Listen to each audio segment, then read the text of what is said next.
Right then, this is a quick walk around video, and this is from really lovely Honda Jazz. Car we're taking as a part exchange, literally just come in to us. It's covered 87,000 miles, lovely service history attached to the car as well. First of this shape that we've ever had actually, but it's a fabulous little car, I have to say, and been kept very nicely. Front of the car is really clean, lights and lenses are clear and intact. There's no cracks or condensation. Bonnet generally very good. You know, the odd tiny stone chip which you're going to get with the age of the car. Near side, and I apologise, I'm close to a hedge here, but only because I've got to be in the shade, otherwise it's too glary. Can't see any kind of obvious indentations down the side of the car. Very, very clean indeed. There's got to be the odd tiny little mark, but I'm talking very tiny. Sorry, squeeze around here. Then come around the back of the car again, very clean. Tow bar, by the way, not for towing. It was actually to mount a bike rack on the back. You can see there, tow bar itself hardly got any use on it at all.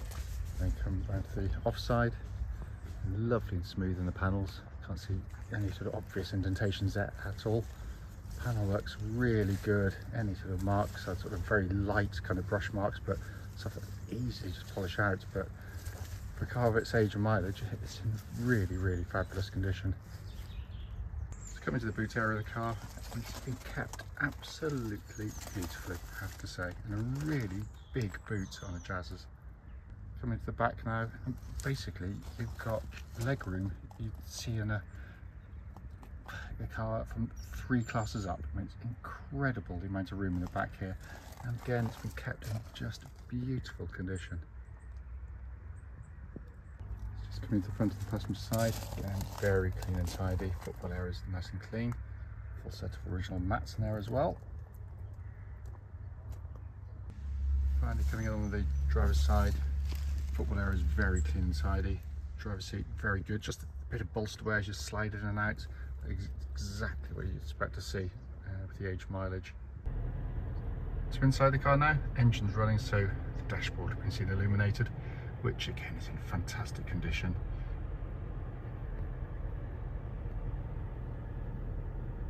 Just to pan up here to the main dash binnacle. Hopefully you can see there, 87,247 miles, and there were no warning lights on the dashboard at all. The blue light, by the way, is because the car's cool at the moment. That's the temperature it shows when it's cool, and that goes out once it's up to operating temperature. But so it's been kept beautifully in here. Right then, this is a quick road test video, and this is for a Honda Jazz 1.3S. Car's registered SN66NPE. Mileage at the start of the road test is 87,247 miles. The reason we do all of our videos, and especially this road test section, is to ensure that if anyone's online looking at any of our cars, they get to see the very car advertised actually in operation.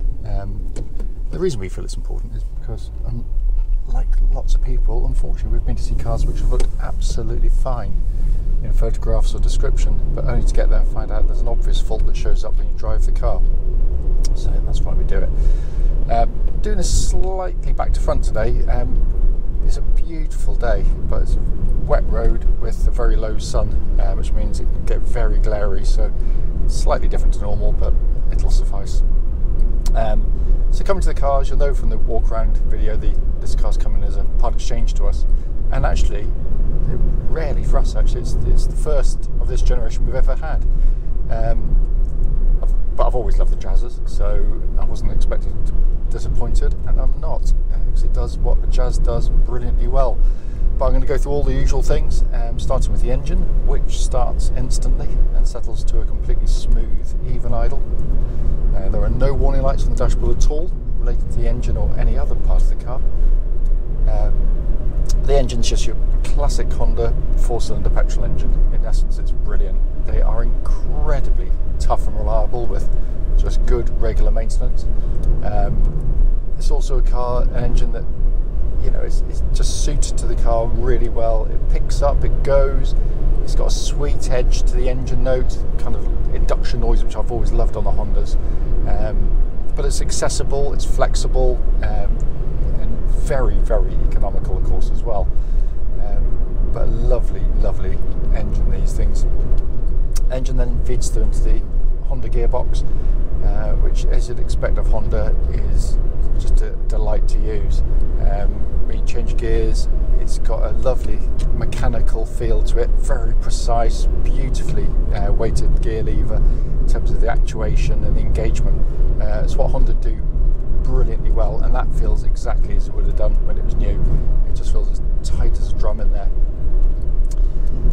Then coming to the steering and chassis, steering, unlike so many of its competitors, you know, these kind of city cars, for want of a better expression, they tend to give you horrible overlight steering, which when you get up to any sort of speed is completely devoid of any kind of feel or connection with the car. Yeah, this has got a bit of a meaty weight to it, but not heavy in any way. It's lovely and precise. It makes the car feel very, very solid on the road, because the car feels like it's from a class or two up in terms of the build quality, the engineering, certainly the space, as I mentioned earlier. But the steering's part of that, and the drive of the car, you know, it's just very precise. It does it beautifully well. It also tracks dead straight. There's no vibrations at this speed or any speed up to the legal limit. Chassis of the vehicle, you know, first and foremost, it's to be comfortable, and it does a brilliant job. It's very supple, rides the bumps absolutely beautifully. But when you do push on, it doesn't all fall apart, it doesn't all loll up about. It has kind of a a vigour to the chassis, which has sometimes been underplayed with the Jazzes a little bit. They've got a dynamic edge to them in there. You know, it's probably stretching it to some degree, but it's not one of these cars. And I've been in a few. I'm not going to name any names or brands, but they can ride as supplely as this, but they can feel very kind of floppy when you're driving around through corners. This one feels tight, it feels taut, and there are, by the way, absolutely no rattles, no clonks, nothing from under the suspension at all. The car feels absolutely as tight as a drum on the road. Brakes on the car, which I know is behind me, really powerful brake pedal, no pulsing, no vibrations, all in absolutely perfect order there. And then to come inside, I mean, a cliche to say, you know, a car's TARDIS-like, but this is absolutely TARDIS-like. It is incredible, the amount of room. Tons of headroom, tons of room for your people up front, massive amount of room in the back, beautifully built in here, incredibly simply laid out as well. It's just a joy to get in a modern car, you just jump in and drive it. It's just such a lovely, engaging car, all working perfectly. Radio and information screen, climate control, pumps out ice cold air, dash in front, simple legible dials. It just drives perfectly. Cannot fault this car in any way, shape or form.